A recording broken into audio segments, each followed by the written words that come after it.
A couple years ago, I did a video titled something like 25-hour maintenance of your Shopsmith. And in that video, I covered the two spots inside of the mechanical headstocks that need some lubrication. I also mentioned in that video that if you happen to have the very earliest version of the Mark V, it can be a little more of a challenge. Since that time, I've had a number of comments from folks that have that earliest model and thought we'd go ahead and talk about how you're going to go about lubricating your machine. Now, all of us should be doing this.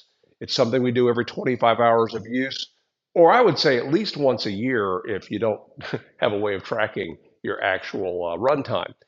So on the very earliest 1954 version of the Mark V, there was no access from the nameplate.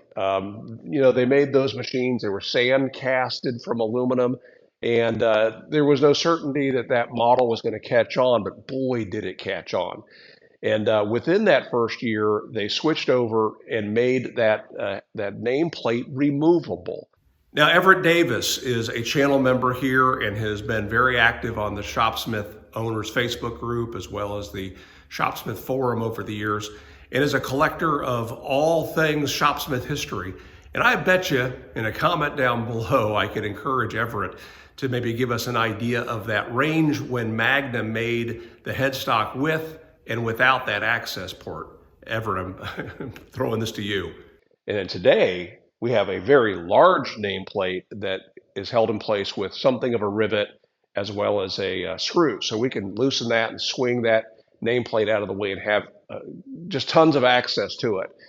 If you happen to have that earliest model though, and my gosh, there were thousands of them made and many of those are still in use, lubricating the control sheave, the one that moves when you turn the speed dial, can be a bit of a pain. And in fact, it is very much a pain if you do it the way that Shopsmith suggested that you do. So I'm going to show you, if you have those earliest models, an easier way to lubricate it. Now, to make this easier, I will always take my Mark V all the way up to full speed and then stop the machine and unplug it.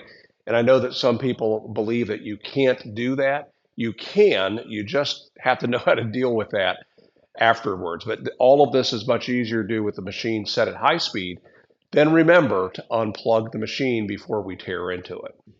Another safety precaution, make sure you take your jewelry off, rings and watches, especially if you happen to have the B style headstock where you can remove the nameplate. It has these little things that want to grab your hand as you retract your hand. And especially if you forget to unplug it, you'll be retracting your hand very quickly. Take it up to full speed. Turn it off. And then let's unplug it. Then I want to take off these hubs. So we rotate those around to the set screws. Remove those. Next, we're going to pull this belt cover off, and we do that by removing the screws that hold it in place. And depending upon your machine and when it was made, there are 2 screws or 3 screws or 5 screws holding this on.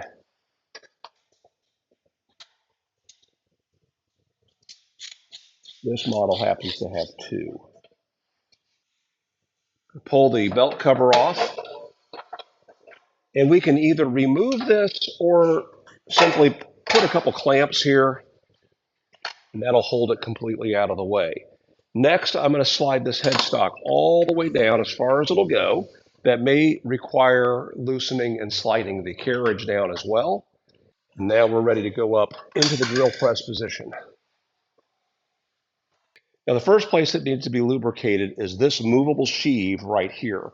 This is basically just half of a pulley that's going to be moving. And you'll notice, oh, mine definitely could use some oil. While I do this, I'm going to just slip the belt off, and then we'll bring that up and over and just tuck it right over the idler shaft.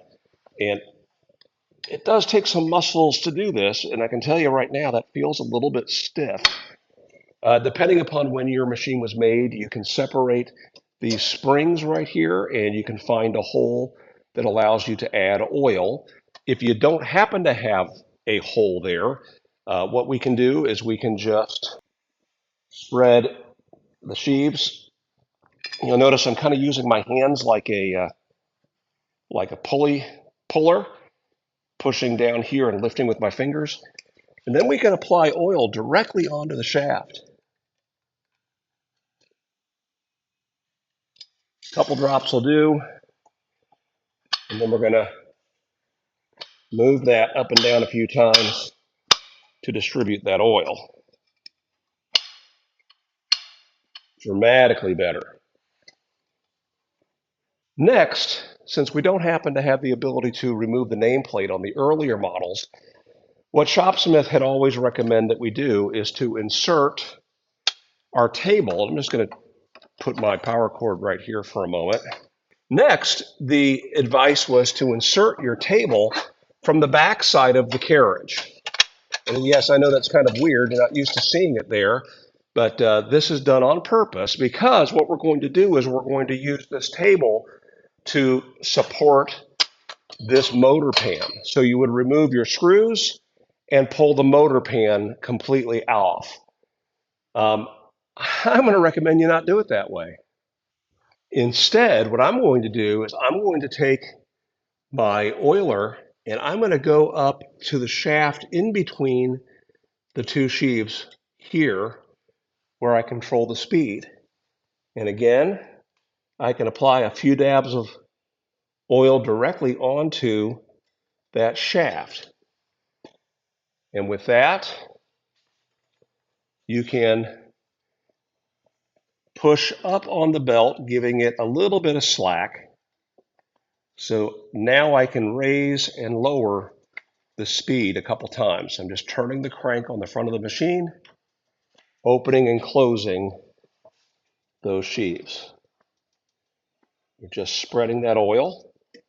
Yes, of course, turning it on would spread the oil as well.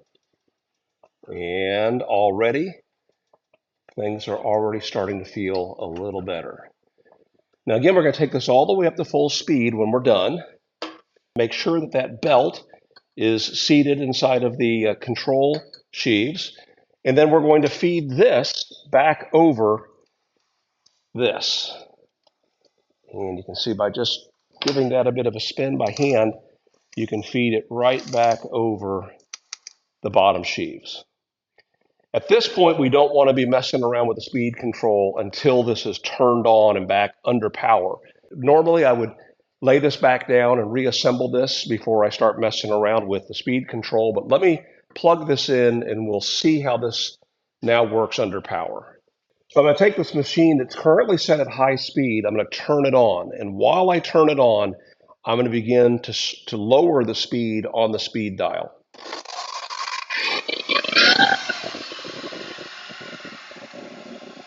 And we can go up and down a few times.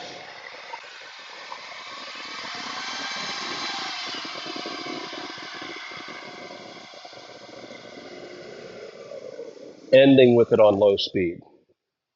As I said, if you have a newer model, it's much easier to do that, but you don't have to drop the motor pan to put oil in all these spots if you happen to have the very earliest Mark V.